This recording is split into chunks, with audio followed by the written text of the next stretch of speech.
Kwento ng pag-ibig. To tell the story of how great a love can be, the sweet love story that is older than the sea. Na lagi kong sinasabi sa lahat Simple truth about na kapag si Choi ang DJ nyo, me.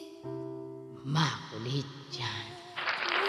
Yes, Makulit yan. when his first hello, he gave a meaning to this empty world of mine. There'd never be another love, another time. Okay, magsisimula na mamaya ang aking kwento ng pag-ibig. Abangan niyo po ako sa aking live hanggang 7:30. Hanggang 9:30 tayong sama-sama.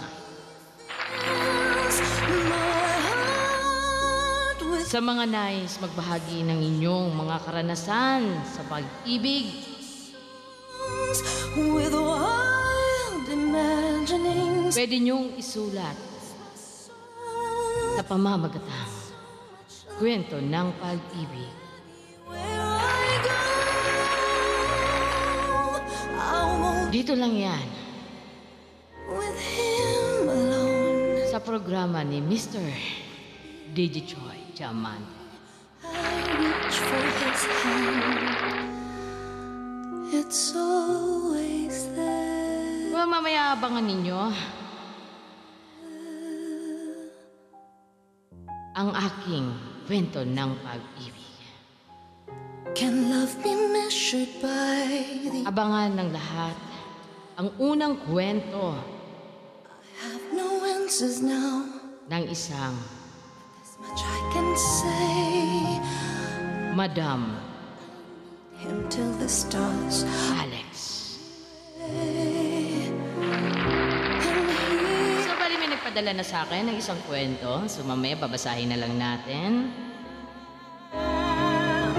Sana mga kaidol, kayo mayayahan kong manood ng aking programang Kwento ng Pag-ibig. Dito lang yan. Kay Mr. DJ Choi Diamante.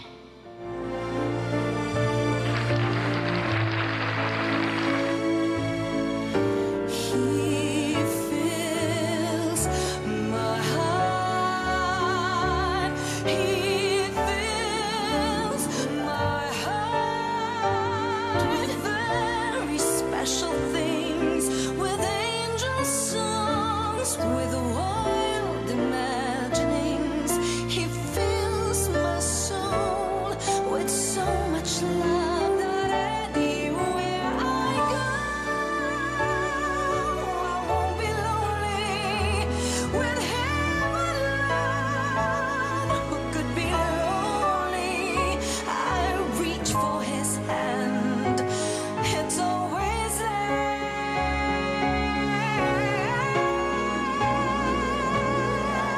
How does it last? Can love be measured by the hours of the day? I have no answers now, but this much I can say. I know I need him till the stars are burn away.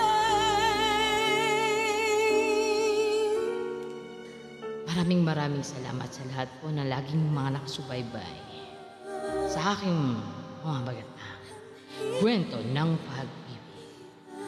Maraming salamat.